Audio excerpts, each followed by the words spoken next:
Politique première avec Hervé Gattegno et on va beaucoup parler ce matin forcément avec vous de Florange. Vous connaissez l'accord, hein. Mittal reste le patron et il n'y aura pas pour l'instant de suppression d'emplois. Édouard Martin, le leader de la CFDT Florange, est en duplex avec nous, de l'usine de Florange. Édouard Martin, je voudrais, avant de vous interroger, que vous écoutiez Hervé Gattegno qui est avec nous sur le plateau de Première Édition, parce qu'Hervé, vous avez des révélations à nous faire sur les coulisses de cette affaire et de cet accord. Oui, alors Jean-Marc Ayrault a présenté cet accord comme très positif, hein. Les emplois sont sauvés et le groupe Mittal promet d'investir 180 millions d'euros, le tout sans nationalisation, donc autrement dit, Arnaud Montebourg est désavoué. Bon, en fait, ce qu'on voit, c'est que les hauts fourneaux ne redémarreront pas et que l'investissement promis par le groupe Mittal, finalement, c'est moins que ce qu'il avait promis en 2009 et qu'il n'a jamais versé.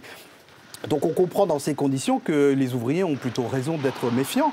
Même à l'intérieur du gouvernement, personne ne croit vraiment que Mittal va honorer cette fois ses engagements. Et si l'accord n'a pas été rendu public, c'est bien parce qu'il contient des points que Matignon ne veut pas risquer d'exposer à tous les regards. Autrement dit, et c'est là que je veux qu'Édouard Martin écoute bien, il y a des clauses secrètes dans cet accord. Il y en a au moins une.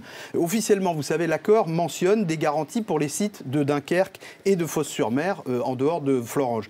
Mais Jean-Marc Ayrault a aussi obtenu de Mittal la garantie du maintien en activité d'un autre site. C'est l'usine de Bassindre, tout près de Nantes, une usine qui fabrique des emballages métalliques et qui se trouve dans sa propre circonscription, la circonscription de Jean-Marc Ayrault.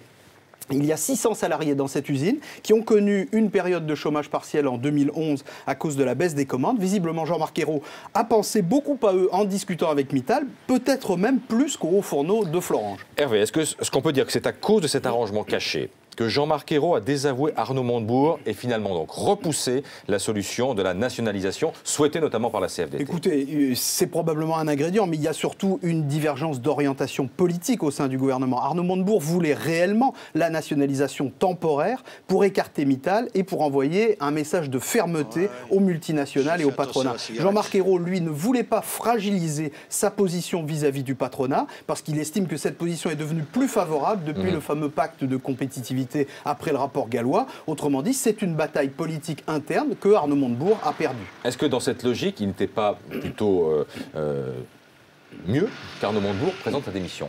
Il l'a fait.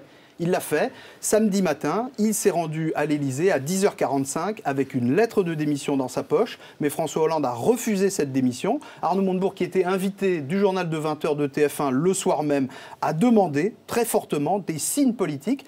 Et François Hollande, dans la foulée, a exigé que Jean-Marc Ayrault fasse des gestes de compensation, d'où le communiqué de Matignon samedi après-midi pour rendre hommage à l'action du ministre, que Jean-Marc Ayrault avait oublié de faire dans un premier temps, puis l'interview qu'il a donnée aux Républicains lorrains, dans laquelle il dit que Arnaud Montebourg a bien fait de hausser le ton. François Hollande a aussi autorisé son ministre à dire à la télévision que la nationalisation reste une solution utilisable.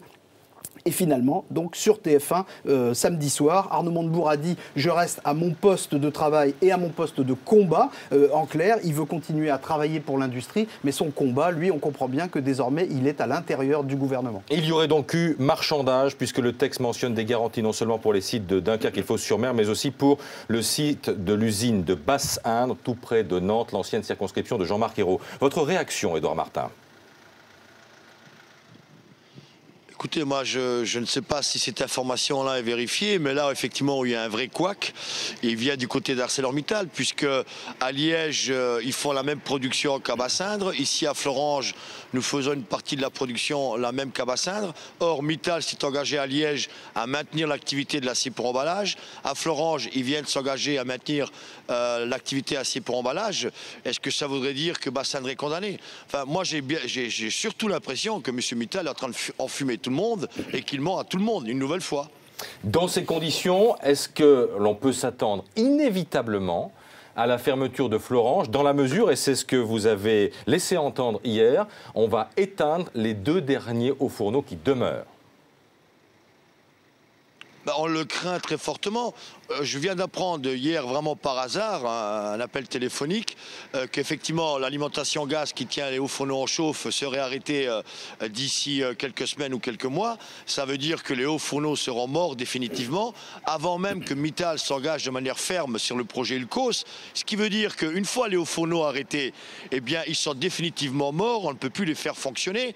Et ça, c'est la parade qu'a trouvé Mittal pour éviter la menace du gouvernement d'une nationalisation temporaire. Donc voilà, je veux dire, il est habitué à ce genre de pratique. On lui fait des menaces, il essaie de les contourner. Et une fois que les hauts fourneaux seront définitivement détruits, il n'y a plus personne qui voudra se porter acquéreur. C'est un enfant gâté, Mittal. Il a un jouet, il préfère le casser plutôt que de le donner à quelqu'un d'autre. Moi, ce qui m'étonne, c'est la crédulité de ce gouvernement de faire confiance à un monsieur comme Mittal. Mais vous dites le gouvernement ou vous dites plus exactement que le Premier ministre n'a pas eu les nerfs assez solides?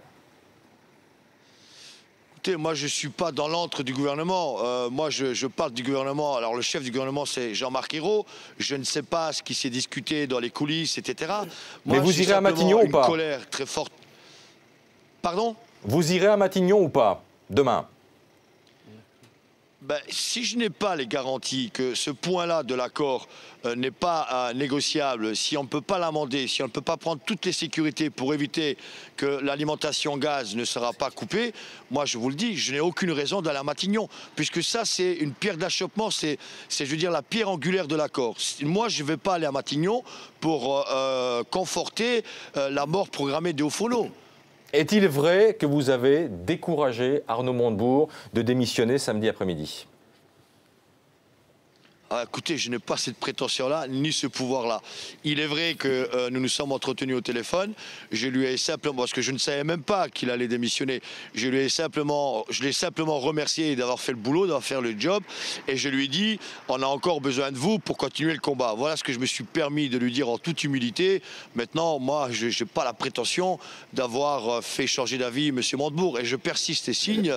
Heureusement qu'il a mouillé la chemise et qu'il a été ferme face à Mittal, parce que Mittal ne comprend que le rapport de force. Un dernier mot, Édouard Martin, est-ce que vous avez des contacts avec les ouvriers, les salariés de Bassindre? Non, personnellement non, mais on a des équipes syndicales qui sont présentes là-bas sur place et au moment où je vous parle, personne ne m'a alerté sur une quelconque crainte sur le site. Mais je vous dis, faites confiance à Mittal pour nous faire un coup de Trafalgar une nouvelle fois. Merci infiniment, Édouard Martin, d'avoir été en direct avec nous ce matin sur BFM TV dans Première Édition. Le showbiz.